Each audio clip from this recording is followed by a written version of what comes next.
Previously on Unworthy History. My mind was a constant prey to the most distressing apprehensions. They took off the scalps of the 6 men from the head as low down to the ears. He drew it out with his own hands, when the blood flowed in a stream, and he fell on his face and expired. They instantly tore me and my children from my dear husband, and the mortal agony was passed with him forever. They were very particular that we should look on while they shot them both dead upon the spots. When the men came in, I asked them what they had done with the body of the child. One of them replied with a laugh that he had hung it on a tree. That night, as he lay down, they shot him with an arrow, which sent his anxious soul to another world. I saw her fall, and they dragged the beautiful form out at the door, reeking in blood. The savages amused themselves by shooting their arrows into the dead bodies of the men they had just slain, and compelled us to look on while they did so, and cursing the Americans.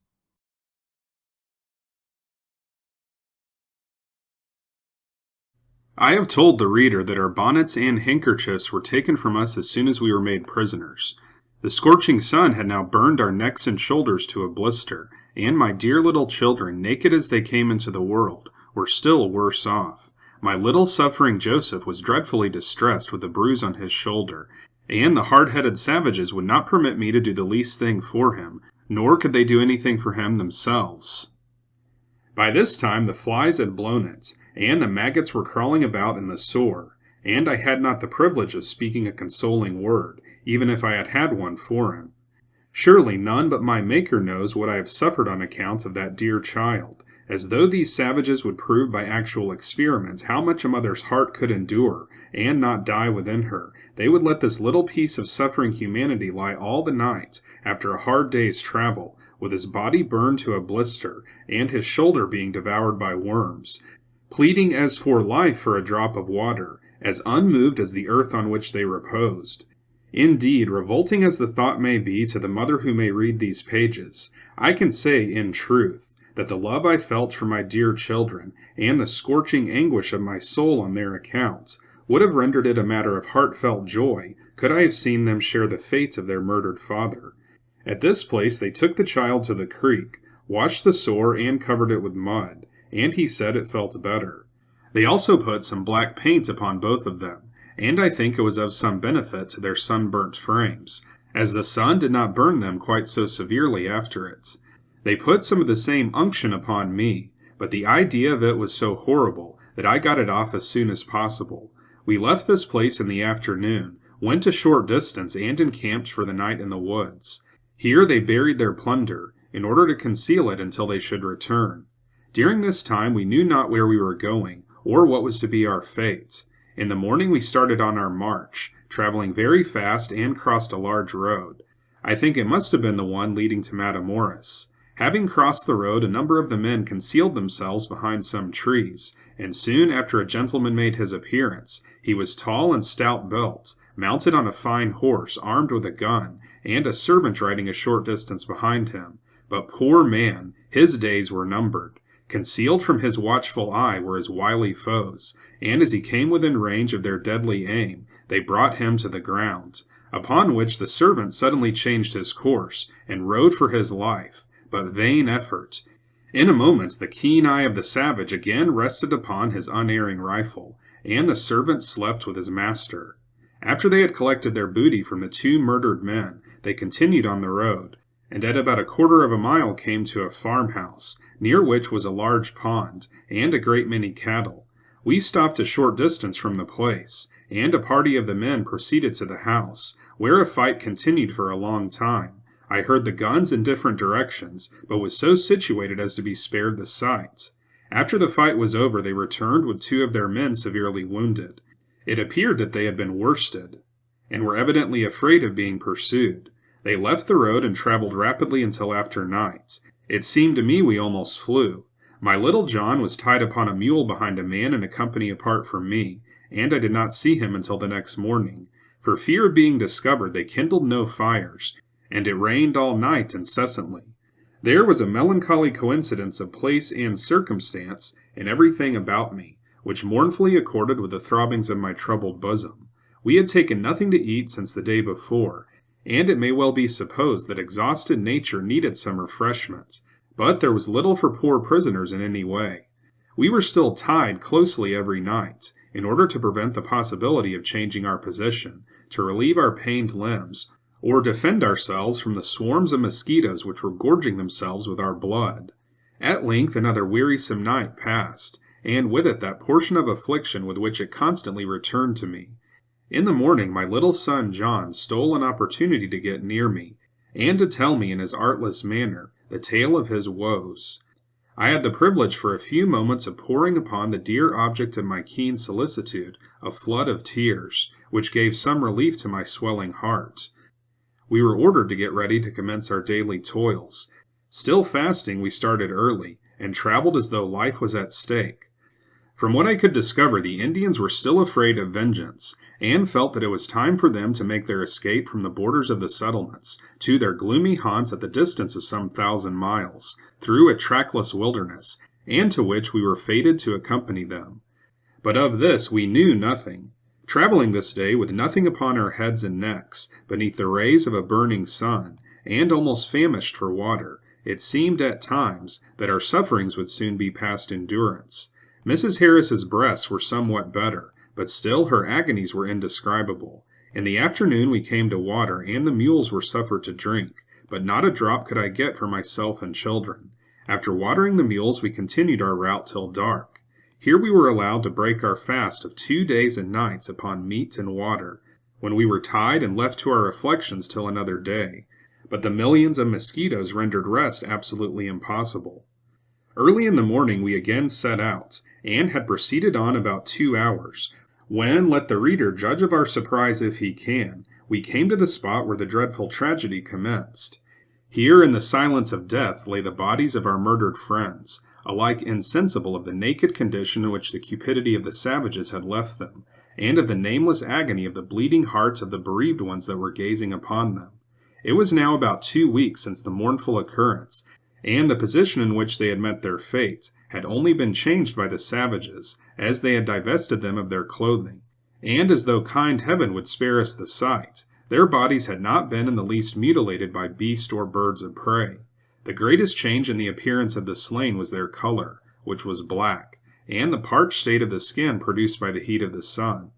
Although they had been denied a Christian interment, they slept quietly, and were at rest. The different emotions with which the scene was contemplated by the savages and the tortured bosoms of bereaved friends can never be described. My dear orphans recognized the body of their father, and the eldest poured upon the spot where he fell a flood of tears. Here stood the wagon stripped of every vestige of iron, and our trunks and boxes lay scattered in broken fragments in every direction.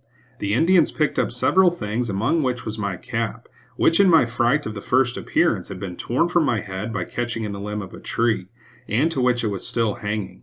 We remained but a short time, and then left the place, to return no more. At a short distance we came to the spot where Mr. Harris and the young German lay. I had seen them when they fell, the latter falling upon his face and knees, and strange as it may seem, he still remained in the same position. They had taken the clothes from the body of Mr. Harris, and why they had not taken those of the young man I could not tell. From here we went to the place where we spent the first night of our captivity, and encamped for the remainder of the day and night, during which time the reader may well suppose I had before me a sufficiently fruitful field of painful meditation. In the morning we pursued a different course from the one we had taken on leaving this place the first time. We now traveled at a rapid rate for 3 days, when we reached the place where the Indians had concealed their plunder, near the residence of the murdered Spaniard. This must have been about the 18th of April, 1836. Here the Indians, between 300 and 400, separated into 3 companies of about equal numbers, and though the day was exceedingly hot, they lost no time in collecting their baggage, and started off as though greatly apprehensive of danger. Mrs. Harris was now separated from me.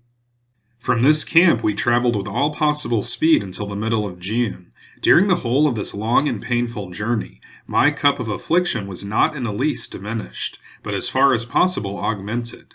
Much of our way was over rough, stony ground, frequently cut up by steep and nearly impassable ravines, with deep and dangerous fords, At one of these last, with high and rugged banks, my little Joseph slipped off the mule into the water, as the creature was struggling to ascend the uneven bank. The boy behind whom he rode was very cross, and would not suffer him to hold on by him. I had just gained the shore, and turning round saw the child in his endeavors to extricate himself from his perilous situation. He had nearly succeeded when one of the savages, enraged at the accident, stabbed the little creature in the face with his lance, and sent him back in the midst of the foaming stream. The wound was inflicted just below the eye, and was a very severe one. None of them offered the least assistance, but seemed to exult in the scene before them. But the poor suffering little creature made another effort, and with the blood streaming down his naked body from his wounded face, gained the shore. On this occasion the feelings of the mother triumphed over every other consideration, and I upbraided the wretch for his cruelty. But bitterly did he make me pay for my temerity, when with true savage dignity he made the child go on foot all the rest of the day, and drive a lame mule, with blood streaming from every part of his naked and lacerated body. When we halted for the night, the savage seated on his mule called me to him. As I approached him in obedience to his lordly command, he held his whip in one hand, and drew his knife with the other. But the deadly steel had no terrors for a miserable wretch like me. I felt that the bitterness of death was past. With his whip he gave me many cruel stripes, but so much keener was the anguish of my soul than any that even a savage could inflict upon my almost naked body, that his strokes seemed to me of no more weight than a feather. Indeed, I felt recreant to mortal existence, and my soul, desperate with the tantalized affections of a wife and mother, would have fain preferred the most cruel death to life such as mine. But in all my afflictions, I have tried to cast myself at his feet, whom I have ever been taught to trust and adore, and it is to him I owe it that I was sustained in the fiery trial. When the savage monster had done whipping me, he took his knife and literally sawed my hair from my head. It was quite long, and when he had completed the operation, he tied it to his own as an ornament, and I suppose wears it yet. At this time we had no provisions, nor had we tasted any for the 2 past days, and within hearing of the moans of my starving children, bound with cords, I laid down, and mothers may judge, if they can, what was the measure of my repose. The next day the men killed a wild horse, of which we were all glad to partake. The following day we came to a deep, rapid stream. The mules had to swim, and the banks were so steep that we had to get off into the water to enable them to ascend the shore. We soon came to the foot of a mountain, which, from there being no road through it, was difficult to pass. When we had reached the summit, we made a halt. A number of the Indians then took my children, and returned with them to the stream we had just passed. They were absent about an hour, when I saw them at a distance returning, holding the children up by their hands, and I observed that when they let go of them, which they did several times, they fell as though they were dead. On their arrival at camp, they were a sight to behold. Their emaciated bodies were enormously distended, and Joseph's face from the wound he had received was dreadfully swollen. They were quite insensible for some time, and the water was discharging continually from their mouth, nose, and ears. The Indians, it appeared, had been amusing themselves by throwing them into the stream, and when nearly drowned would take them out. John was a little more than 5, and Joseph less than 4 years old. In about an hour we started on our way. The children were so feeble they could hardly sit upon the mules, and Joseph fell off several times, at which the savages were so enraged that they choked him until the blood ran out at his mouth and nose. Still I dared not speak to him. When we encamped for the night, and for the first time since my captivity, I was permitted the use of my arms when I laid down, but my ankles were still bound together. From this time but little of moment occurred out of the ordinary course, until we arrived within a short distance of the lodges of the Indians, where all at once the 3 companies came together. Poor Mrs. Harris appeared barely to exist. We had indeed a mournful meeting. She said they had not taken any more lives that she knew of, and from this circumstance she had not suffered as much in her feelings as before our separation. Her breasts, though somewhat better, were far from being well, and her health of course was bad, from which cause and the want of food and water she must have suffered extremely. The Indians now all traveled together for several days. One day, as we were proceeding on as usual, and without the least intimation of anything of this kind, I, being placed in the foremost company, happened to look back, when I saw them dropping off in small parties in different directions. With one of these bands were my dear little children, for whom I had already suffered so much, and I never saw them together again. In a short time we reached the lodges of the party I was with. Here I remained 3 days, and was then taken to the family of the Indian who claimed me for his captive. Before I arrived in the neighborhood of the families of the Comanches, they frequently gave me to understand that their women would kill me and burn me up, but I paid little attention to what they said, which I afterwards learned was the best way. When I reached the residence of my master, I was somewhat agreeably disappointed. I had supposed, from what I had been told, that I might probably be going to the stake, but miserable was my existence, I still chose to endure it for the sake of my dear children. I felt that for them I was willing to live or to die. The savage female who had become my mistress was an utter stranger to the feelings of humanity. She spoke broken Spanish, and when it was not possible for me to understand her commands, she would fly into a passion, and throw anything at my head that she could lay her hands on. Perhaps the reader will smile at the idea of my becoming a soldier in my deep degradation, but such was the fact.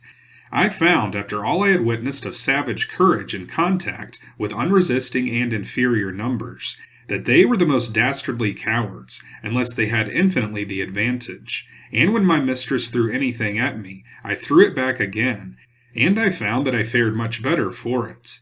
It should have been previously stated that before I had measured half the distance of the painful journey which brought me to this savage haunt, my clothes were nearly all torn off me, and they gave me one of the Spanish ladies' dresses, which I was glad to put on, though it was deeply crimsoned with her own blood. At this time my clothing was literally in pieces. My shoes and stockings were long since worn out, and the little that was wanting to change me into a Comanche Indian, as to the outward form, was to strip me of my rags, and clothe me in a single garment of deerskin, and this was done soon. Here then was the once happy English girl, the wife of an affectionate and loving husband, but now the bereaved and disconsolate widow of the murdered father of her orphan and captive babes. Truly may I claim myself to be the woman against whom the floods have lifted themselves up, but he in whose hand they are measured hath been my support. At every turn my weeping eyes surveyed the deep recesses of the dreadful shade, where darkness tangible and unconfined reigns uncontrolled o'er the cruel savage mind, where nature, sunk in deepest moral night, makes deeds of fiendish cruelty delight, and at whose guilty shrine through circling years are poured as offerings meet the captive's tears, where groans and music in the savage ear, and wrecks of fearful homes his daily cheer, where sad moments of my own were found, and still my bleeding heart retains the wound. I was now set to work to dress buffalo hides. The hair was first to be taken off clean. This was done by placing the skin to be dressed upon a number of others, so smoothly that no wrinkle should be left in it.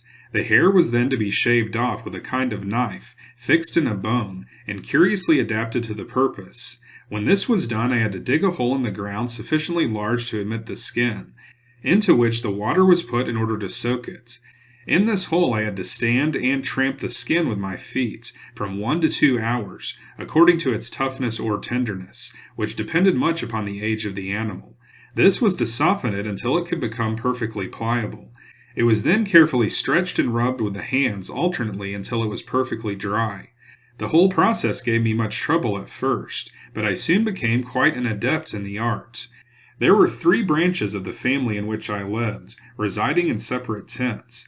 One branch consisted of an old widow woman and her 2 daughters, one of whom was also a widow. The next was a son of the old woman, who claimed me as his property, and the third was a son-in-law of the old woman. In the family to which I belonged, there were 5 sons, no daughters. It was my task to dress the buffalo skins, to make them up into garments and moccasins, to cut up and dry the buffalo meat, and then pound it for use, and to do all the cooking for the family. I spent a considerable part of my time with the old woman. She was a merciful exception to the general character of these merciless beings, and greatly did she contribute by her acts of kindness and soothing manners to reconcile me to my fate. But she had a daughter who was the very reverse of everything that is amiable, and it was not her fault that I enjoyed a moment's repose. Indeed, she never appeared at ease unless actively employed in inventing some means to indulge her ill humor on me. But, as though by the interposition of heaven, it was not long before I had gained the mother's confidence to such an extent, that in all matters of controversy between myself and this imp of darkness, my testimony was admitted, and the verdict rendered accordingly. Unfortunately for Mrs. Harris, she was far from being as well situated as I was, and with the exception of what I endured on account of my children, her sufferings were greater than mine. It was with much difficulty that the dear woman could bring herself to the place of a servant to these wretched beings, and possibly the rigid discipline under which she was held was proportionately severe. She was situated near me a great part of the time during our captivity, and the family in which she lived I knew to be savages in the true sense of the word. Not a single ray appeared to shine upon the dark mass of depravity of which it was composed. Often as opportunity presented, have we mingled our tears as she exhibited to me the marks of savage brutality, which she will bear in her person to the grave. Indeed, no pen can adequately describe the variegated sufferings through which she passed. She was nearly starved to death, and often has she stole an opportunity to come to me for a morsel of meat, which she devoured raw, with an eagerness that indicated that a little longer abstinence would have relieved her from her woes.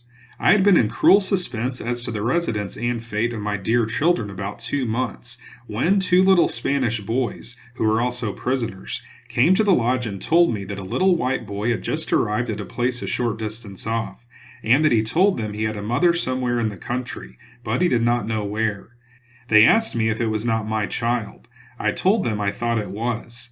I soon obtained permission to go and see him. It was Joseph. The little creature was painted black and red. His hair was cut off close to his head, except a small tuft on the top, and he had wampum on his neck and wrist, in the true Indian style.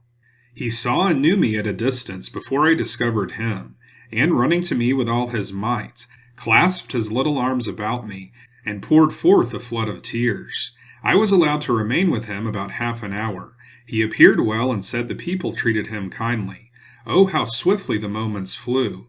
We were, however, soon torn asunder, but I must be excused a description of the parting scene. It was soon past, and his artless cries died in the distance as I returned to my prison, to bewail my miserable lot that I had ever been a mother. It was not the least part of my affliction that for most of the time I knew not where any of my children were, for if I knew one hour I might not know the next. These Indians are constantly on the move, and it was not until about 4 months after our separation that I could learn anything of the fate of my little son John, and then it was as I saw him passing at a distance, but could not get an opportunity to speak to him. Soon after this, the Indians were collecting a large company together to hunt buffalo. At this time, all the bands were encamped near together, and I was told that my son John was with a party not far from me. I immediately sought and obtained permission to visit him. I found him well, but he met me with a shower of tears, which again wrung my agonized heart. He remembered and recounted the incidents of our past adventures with a precision which astonished me, and gave afflicting demonstration of the excellence of the gem I had lost, the luster of which was to be obscured in the gloom of pagan darkness. I was indulged in this luxuriant grief for about 3 hours, when I was summoned to return to my camp, to weep over the scenes, the remembrance of which, contrasted with my present condition, seemed, if possible, to enhance the bitterness of my cup of woe. I had told the reader that these savages remain but a short time in one spot, and I will here add they generally live by roving from place to place, and killing and murdering every man and beast that comes in their way, when by so doing they can gain the least advantage. Sometimes we traveled for days together, and at a rapid rate, unless prevented by rain, and then, if they had them, we were employed in dressing buffalo skins. The women do all the work, and consequently I had my full share. Mrs. Harris was near me at this time, the same suffering creature as usual. It was at this period a company of our men went out from us on an excursion, and in about 2 weeks fell in with us again. They brought with them a number of horses and mules, and as mournful evidence of the manner in which they obtained them, produced 5 scalps. I judged from the appearance of the hair that they were those of the Spaniards. On this occasion they went through with the same ridiculous ceremony of dancing and whipping the scalps as before. A short time after this we were visited by some of Captain Coffey's men, who came to trade with the Indians. These men were Americans. They made every effort to purchase me from the Indians, but they would not consent to sell me. When they departed they said that they would report to Captain Coffey that we were prisoners, and that if any man could assist us they thought he could. In a short time after this the captain came to see us, and made every exertion in his power. He spent several days of fruitless toil to rescue us from the hands of the savages. He offered them any amount in goods or money, but all his benevolent efforts were unavailing. He expressed the deepest concern at his disappointments, and wept over me as he gave me clothing, and divided his scanty supply of flour between me and my children, which he took the pains to carry to them himself. It is, if possible, with a deeper interest that I record the above as a tribute of the gratitude of Captain Coffey, from the fact that since my strange deliverance, I have been pained to learn that he has been charged with supineness and indifference in reference to the subject. But I can assure the reader that nothing can be more unjust. Mrs. Harris was equally the object of his solicitude. The meeting with this friend in the deep recesses of savage wilds was indeed like water to a thirsty soul, and to part under so gloomy a prospect seemed to open a new fountain of grief to my agonized heart. It was to me as the icy seal of death fixed upon the only glimmering ray of hope, and my heart seemed to die within me as the form of him who I had fondly anticipated to have been my delivering angel disappeared in the distance. But infinite wisdom decided that the time for my deliverance had not yet arrived, and when it came it was under circumstances which strongly indicate the prerogatives and exercise of a superintending providence. There was after this a great scarcity of meat in the lodges, and many were nearly starved. My son John contrived to send me a piece of his allowance for fear I was suffering in want, which was the case. And I leave my readers to judge of my feelings, if they can, as I devoured the precious morsel, to protract a miserable existence. Some time after this he came near me with a party of the Indians, and I had the opportunity of seeing him once more. He asked me if I had received the piece of meat which he had sent me, and was much pleased that I had. He said he had been sick, and much afflicted with a sore throat. He stayed with me for a short time, when, notwithstanding his cries, they tore him from me, and I saw him no more. A few days after, as I afterwards learned, the Indian girl, to please herself, had told my little Joseph that his mother was dead, which grieved him much. But soon after I learned that he was encamped near me, and I obtained leave to visit him. I found him broken-hearted from the report of my death, and he was much surprised to see me. He flew to me, and as far as he was capable, folded me in his little naked arms. The meeting to any but cold-hearted savages must have been truly affecting. Thanks to my Maker, I was permitted to remain with him the greater part of the day. He told me he had changed masters, and that the people with whom he lived were kind to him, and gave him plenty to eat. I learned that his mistress was a Spanish woman who, with her brother, had been captured by these Indians in childhood, and she had remained with them ever since, having married, as they would call it, among them. And it was no small consolation to me that she appeared of an amiable disposition, and seemed much interested in the care of my dear child. Indeed, it is impossible for me to say how much the above circumstance has seemed to abate the scorching fever at my heart.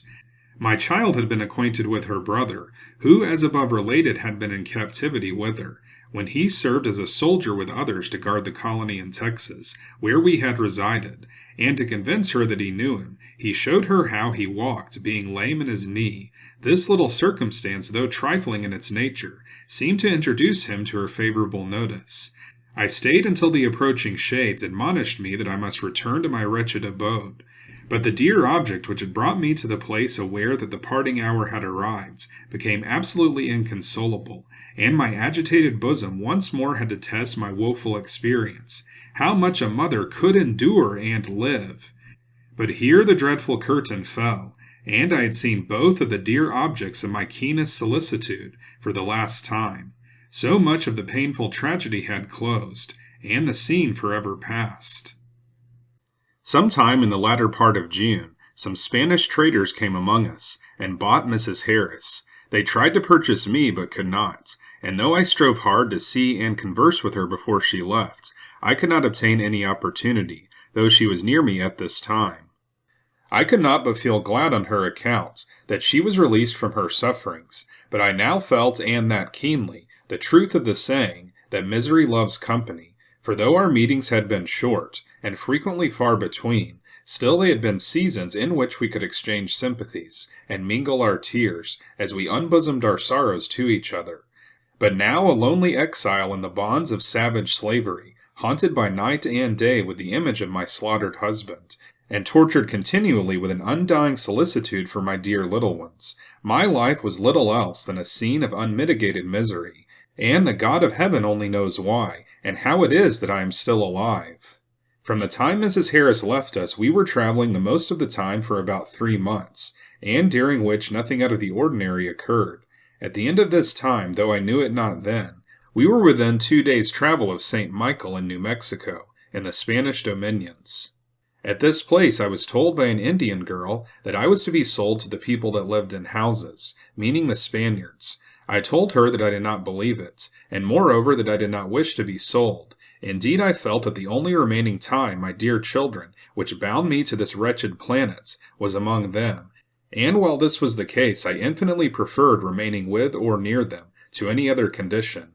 But even in this I could not act according to my own wishes. I had still hoped against hope that I should yet see my children again, and in some way be serviceable to them, but vain illusion.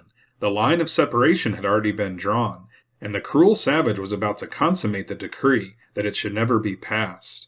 At this time and place a great many of the Indians had collected together. The next morning, after I had been told that I was to be sold, and at an early hour, the whole company seemed uncommonly engaged in making preparations for their departure.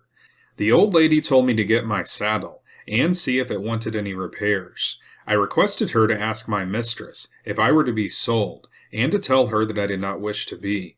She said she would do so to please me, but that she knew it was so. My mistress confirmed it, and the old woman shed tears at the thought of parting with me. She painted my face, neck, and arms with a sort of red paint, which they thus use upon the persons of their friends, as one of the highest tokens of friendship. We got ready and started early in the morning, and rode all day until dark. We encamped near a pond, and where the place was remarkable for the abundance of rocks. There was no wood to be obtained, and faint as I was, I could get but a cold bit for my supper, and but a scanty portion of that. We started before daylight, and soon came to a river which we forded, and in a short distance came to a small town on its margin. Here we encamped the rest of the day. The people came in crowds to look at us. Among them was a gentleman who spoke broken English, and who inquired of the Indians who I was, and whether they would sell me. They told him they intended to sell me. He then said to me that if he bought me, he should expect me to remain with him. But as I had no mind to exchange my present state of bondage for a less enviable one, I told him that I did not wish to make such an engagement. He, however, bought a couple of horses as the price of my ransom, but they declined the offer. My mistress asked me which I would prefer to go among, the Spaniards or the Americans. I told her the Americans, and in this she seemed disposed that I should have my choice. The man above named, finding he could not purchase me, told me that the Indians were going to St. Michael, and that there was a gentleman living there by the name of Benjamin Hill, that he was an American and very rich, and who he thought certainly would purchase me. I had now been convinced that I was to be sold, and my hope was that I might fall into the hands of the Americans, and the reader may well suppose that the subject to me was one of deep solicitude. Accordingly, when we came to St. Michael, which was on the same day, I anxiously inquired of the first person I could speak to, which was an old lady, if she knew a gentleman by the name of Benjamin Hill. She told me she did. I told her I wanted to see him very much, and would be extremely obliged to her if she would assist me to do so, upon which she kindly set off in search of him, and found him directly and brought him to me. He asked me if I knew the lady who was recently brought in from the Comanches. I told him I did. It was Mrs. Harris. He then asked me how long I had been with the Comanches. I told him about 1 year and 5 months. He then inquired if I had children with them. I told him I had 2. Then said he, "You are the woman that I have heard of," and added, "I suppose you would be happy to get away from these people." I answered in the affirmative, when he wished the wretched captive a good morning, and deliberately walked off without uttering another word. and my throbbing bosom swelled with unutterable sensations as he disappeared in the distance, and left behind him so painful a demonstration of the withering effect of sordid avarice upon the soul of man.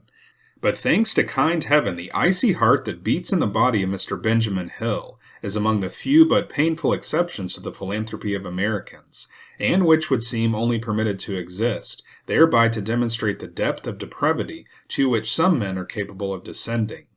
Should the reader think the above sentence too severe, let him read on, and he may see cause to change his judgments. For 2 days longer I was kept in painful suspense as to what was to be my fate, during which time Mr. Hill never so much as sent me a morsel of bread, though he knew well that it was not in my power to procure any for myself. But the Spaniards, of whom I was so much afraid, were kind indeed, and while I was not suffered to stir from my camp, they brought me enough of food and drink, and to my great mortification, were incessant in their inquiries if I had seen Mr. Hill, and if he was going to purchase me. We had continued here until the morning of the 3rd day, when the Indians were preparing to return. 3/4 of the mules were saddled, and a number of the company had started off, and I had bid, as I thought, an everlasting adieu to the resemblance of civilization, and to the spot where I had been so cruelly disappointed, and the thought of returning to where I might possibly see my dear children rendered it by far the happiest moment I had seen since the hour in which I had been made a widow. But in the midst of our hurried preparations to start, a Spaniard came up and inquired if I was for sale, and on his being answered in the affirmative, he asked who of the company had the disposal of me, and being shown, he told them he wanted to purchase me. But the Indian told him it was too late now, and there was no time to trade, as some of the company had gone. But he showed them 4 very fine bridles which he held in his hands, and said his house was near at hand, when they concluded to go with him. But to go to the Spaniard's house we had to pass Mr. Hill's. My mistress again asked me if I had not rather to be sold to an American, and I told her I had. We then went into the store of Mr. Hill, the Spaniard being with us. After some minutes Mr. Hill sent and had a poor old horse brought up, and which he offered for my ransom. The Indians looked at the creature, but they were not aware of being under any obligation to Mr. Hill to relieve him of his aged rack of bones, upon which they asked him if he would let them have some of the blue and red cloth which he had in his store. But he was not disposed to trade in their way, and we left for the Spaniard's house. He gave them a horse, the 4 bridles, 2 blankets, 2 looking-glasses, 2 knives, some tobacco, and some powder and balls, all of which has been estimated at something less than $80. I subsequently learned that for my ransom I was indebted to the benevolent hearts of the American gentlemen traders, who had authorized this Spaniard to purchase us prisoners at any amounts, and had made themselves responsible for the same, and had I the names of my benefactors, I could most freely record them in letters of gold, and preserve them as precious mementos of their truly Christian philanthropy. But may they be found in characters of living light, inscribed in the book of life, in that day when the judge shall say, I was a stranger and ye took me in, hungry and ye fed me, naked and ye clothed me.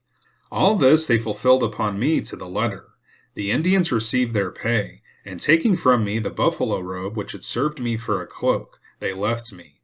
When I came to St. Michael I expected to meet with Mrs. Harris, but she had left for the States in company with the traders, who had started earlier in the season than usual, in consequence of the war which was raging in Santa Fe between the Spaniards and Indians. They had killed the governor, and the American traders were in constant alarm. Many of them kept their gold belted round them, and their mules saddled day and night, not knowing what moments they might have to fly for their lives. I had been in the country about 3 months when the war broke out again with renewed horrors, and there were many killed on both sides. I was ready to conclude that I was henceforth destined to live in the midst of scenes of war and bloodshed, but the contest at this time, though sanguine, was of short duration, and I began to hope for some repose from its alarms. On the evening of the 2nd day of my residence with the Spaniard, Mr. Hill sent a servant with a message to me, to come to his house. The Spaniard being out, I asked his lady what I should do. She intimated that I could do as I pleased, but as her husband was gone, she would rather I would wait until he returned. This was said in hearing of the servants, and he told his master that they would not let me come, upon which Mr. Hill sent him immediately back with word that if they would not let me come, he would bring me by force. I could not comprehend the meaning of this strange affair, and as I knew not where I was in the hands of the Spaniard, that is, whether it was a place of safety or not, and as the very name of an American, notwithstanding the conduct of Mr. Hill towards me, was associated in my mind with that of safety, I went to his house. He questioned me as to the family of the Spaniard, and of their conduct towards me. I told him I had no complaint to make. The woman had kindly lent me a suit of clothes to put on in place of my deerskin, and for which I felt truly thankful. He then asked me if I understood the laws of the land. I told him I did not. He then said the man I lived with intended to make a slave of me, but that I could live where I pleased. The Spaniard then came in, and a severe quarrel took place between them, with reference to the subject, which resulted in a lawsuit the next day, and it was decided that I might go to Mr. Hill's. I remained with his family not far from 6 weeks, from the 21st of September. From the great interest which Mr. Hill had so suddenly and so unexpectedly manifested on my account, any person less skilled in the art of money-making than himself would have concluded that the wretched wanderer had at length been conducted to a hospitable retreat, where the genius of friendship presided, and where the sympathies of a generous soul would have flown out spontaneously in acts of Christian philanthropy. But no, the withering spirit of sordid avarice was the god, at whose shrine he devoutly humbled himself, and a bill of human rights, drawn in the chancery of heaven, bearing the seal of the angel of mercy, and presented by the hand of suffering humanity, was by him protested. And as proof in support of the above awful charge, the reader may be told again that Mr. Hill was rich in the true sense of the word, and he literally fared sumptuously every day. It had been one of the severest items in my bodily sufferings that I could get no coffee nor anything of the kind that was warm to take in the morning during my captivity, and without something of the kind it can hardly be supposed that I could toil very comfortably for Mr. Hill, late and early from morning till night. But I did so, and he deigned to give me mush and milk, which I received in the capacity of a menial servant, not being permitted the honor of his table. I labored for him faithfully during the time I stayed at his house, and besides the domestic concerns to which I attended, I made him 6 fine linen shirts, with full pleated bosoms. I took a very few articles out of his store, for which I more than paid him at his own price, and a very important part of them proved to be damaged goods, and came to pieces in my hands the first time I washed them. At this time I knew not that there were any Americans near me, with the single exception of Mr. Hill. He knew that there were many of them whose hearts and hands, houses and purses, were all at the command of the suffering captives, even to the loosing of their cruel bonds, and as far as possible to the binding up of their wounds. But upon all this Mr. Hill preserved a dead silence. It accorded not with his interest to pour into my soul a drop of the consolation which a knowledge of the above facts would have imparted. But divine providence came to my aid, and I accidentally learned by a teamster that there were American traders in different directions about me. This information to me was like water to a thirsty soul. I began to hope that I should find someone who would admit the long-banished daughter of sorrow to a share of the blessings of civilization and of Christian hospitality. It was not long after I had received the above information that a Mr. Smith, an American gentleman at the gold mine, sent for me to come to his house, some 60 miles, and provided the means for my conveyance and protection. I left Mr. Hill and his mistress, though he was extremely unwilling to spare me.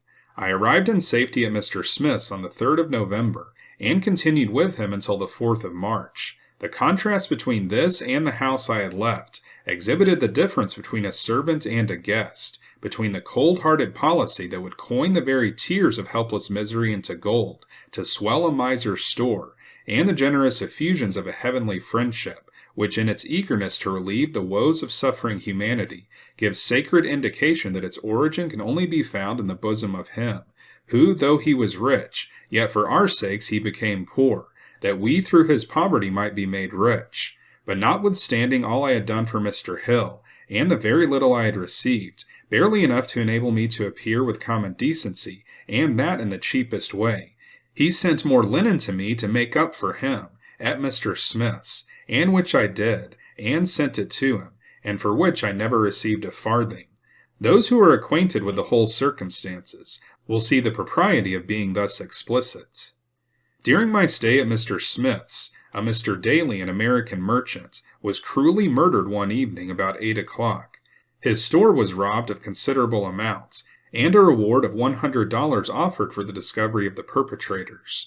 They were soon found, 2 Spaniards, and after a circumstantial confession of the crime, they made their escape.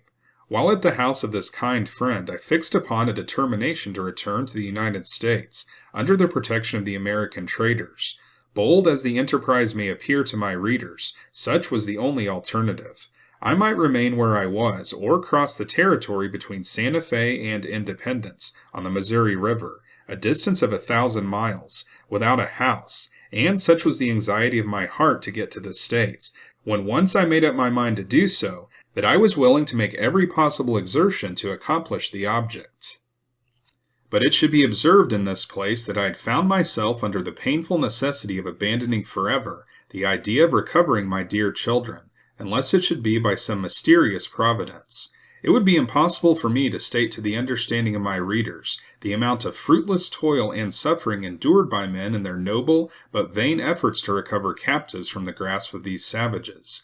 Many lives have been lost in the benevolent enterprise. I am the more particular because I know it will be said after all, why did she not stay with or near her children? To those who have read this book thus far, an answer has been given to the first part of this interrogative, namely, while I was with the savages and after my children were separated from me, I saw them but twice, and then only one at a time. I never saw them together after they first left me. And secondly, the Indians sold me sorely against my will. Over this act of theirs I had no more control than I had of the savage cruelty that deprived my children of a father. But it may be said that I might have stayed in the Spanish dominions, and where I should have been nearer to my children. True, I might have remained there, and a just comparison between Spanish and American or English society would have given the sum of the sacrifice it would have cost me, though there are honorable exceptions, and then I might be just as likely to be within 1,000 miles of my children there as here. Add to the above that in all that land there is little short of a famine of the bread of life. Gross moral darkness reigns. Ignorance holds his leaden scepter over the immortal minds, and the priests riot upon the deathless interest of immortal souls. Truly can I record it. My soul longed for the courts of my God. In the month of February I received a present of 2 dresses, presented by Messrs. Workman and Rowland of Taos, with a note bearing their kind respects, and a request that I should delay my intended journey to the States until after they should make another effort to recover my children, and further, if I should think it best to go the ensuing spring, that I should by all means come to Taos in season to spend as much time as I could before I should leave the country.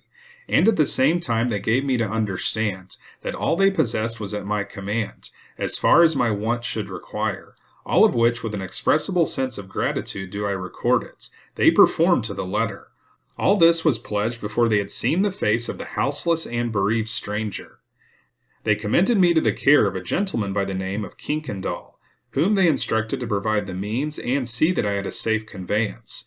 But friends were multiplying around me, who seemed to vie with each other in their endeavors to anticipate and meet my wants, and other means presented, and I was favored with the company of a lady, and a Dr. Waldo as my traveling companions. On this journey the snow had drifted into the way, and much of it was quite rocky. But what a change! We had a road to travel in, houses to stop at where we could get refreshments, and when thirsty I was not afraid to ask for a drink of water. And all this added to the society of congenial hearts, which beat in unison with each other's happiness, and on my way to make the acquaintance of more of the same generous mold. On this little journey there was one and but only one living check to my happiness, and that the reader can well anticipate, my children. Sometimes a moment's suspension of thought might begin to calm the disquietude of my soul, when, alas, the scorching recollection of my captive babes would as soon recall to painful emotion the floods of grief with which my tortured bosom was daily oppressed.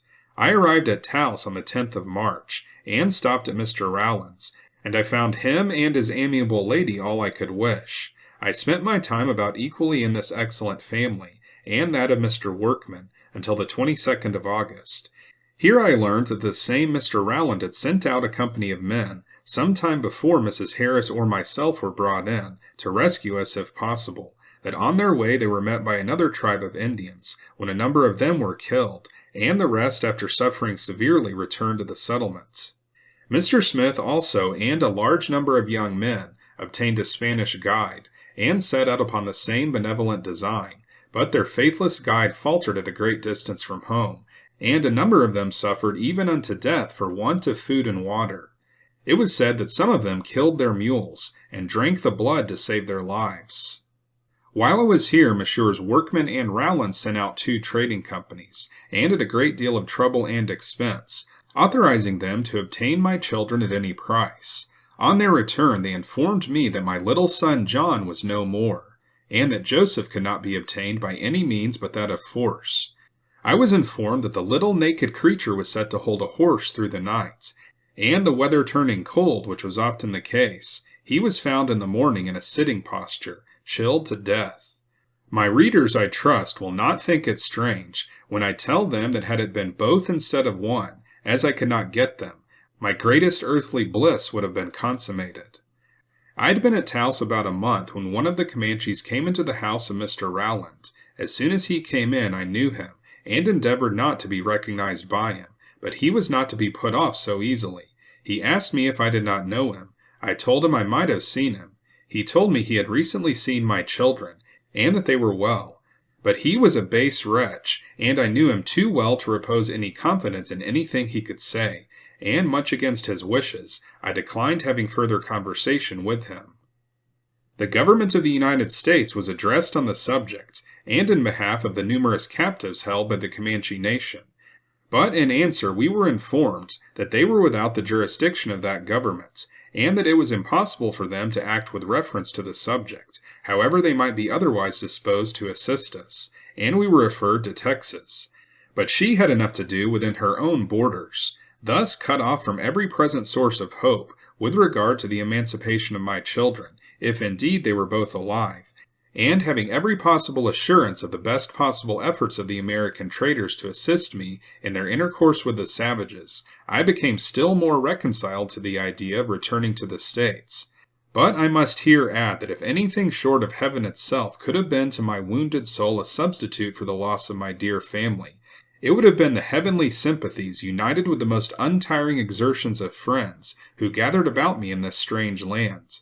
Time shall roll on, and soon my hopes and fears shall be hushed in the silence of death.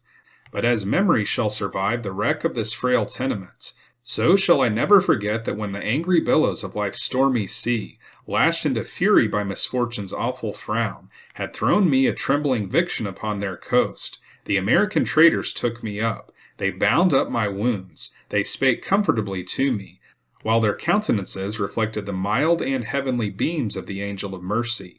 But such is the impotence of human language, that it can never frame to pronounce the potency of my gratitude. These are the friends, and such the friendship I have sought. Kind in the sunshine, deathless in the storm, in spite of all wears a steady form, nor changing with the passions of ebbing tides. Sweetly a fair, pellucid stream she glides. Mrs. Harris had left for the States before my emancipation, and I was the only female in a large caravan united for mutual defense, and traveling across the wilderness 1,000 miles, to the western boundary of the United States. The most of this tedious way is infested with hordes of merciless savages, who, as opportunity presents, sacrifice the life of the defenseless or unwary traveler, and many have fallen victims to their wretched cupidity. But I felt that now I had but one more life to lose, and should I be deprived of that, it would prove a specific to a wounded spirit, which naught beside could supply. On the 22nd of August, 1838, I bid adieu to the ever dear and kind friends I was leaving behind, and started for the States. I left Santa Fe under the protection of my sympathizing and honored friends, Messrs. Workman and Rowland. And throughout the whole of our toilsome journey, it accords no less with my happiness than with my duty to acknowledge the kindest and most respectful attentions of the whole company. But friendship's mildest angel form can only weep the woes that press. She can't extract the cruel thorn which goads a widowed mother's breast, from which the partner of her heart by savage cruelty is torn, and still the keen afflictive smart she day and nightly lives to mourn. But time and distance might efface to some extent the ills that passed. But while she weeps her captive boy, her bitterest cup of woe shall last. The company, as is usual in this inhospitable region, kept a strict watch by night and day, and through the interposition of a kind, protecting Providence, we arrived safely at Independence on the last of September, and in 6 days after I arrived at the house of Mr. David Workman, a brother of my kind friend William Workman, New Franklin, Howard County, Missouri, and beneath whose hospitable roof I have since continued to share the kind attentions of him and his amiable lady. May the blessings of that good being who giveth water to him that is ready to perish continue to rest upon them and theirs. So that's it for this episode, and it is the conclusion of our 2-part series on the captivity of Mrs. Sarah Horn. Mrs. Horn arrived in Independence, Missouri in September of 1838. She stayed in Howard County, Missouri, where she wrote this story along with writer E. House. Tragically, she still suffered from injuries sustained during her captivity, and she died in Pulaski County, Missouri in 1839, just 1 year after she returned from captivity. No one knows what became of her 2 sons. One or both may have survived and lived among the Comanches. It is possible that one of them was the red-haired Indian who attacked Mrs. Sherman in a raid in the late 1850s. Let us know what you think about Mrs. Horn's captivity in the comments. We will probably have one more short episode from this book, where she discusses some of the Comanche customs she observed during captivity. This channel is called Unworthy History because we cover actual history that has been deemed unworthy to discuss on history channels on TV. Here on this channel we keep actual unadulterated history alive by reading directly from old books, written down long ago, by people whose shoes we are unworthy to stand in. If you'd like to support our mission on this channel, then you can join our Patreon page or become a YouTube channel member. Members will have access to all of our members-only videos, and your contribution will be recognized at the end of each episode. So if you want to see more episodes like this, then be sure to like and subscribe, and we'll see you next time on Unworthy History.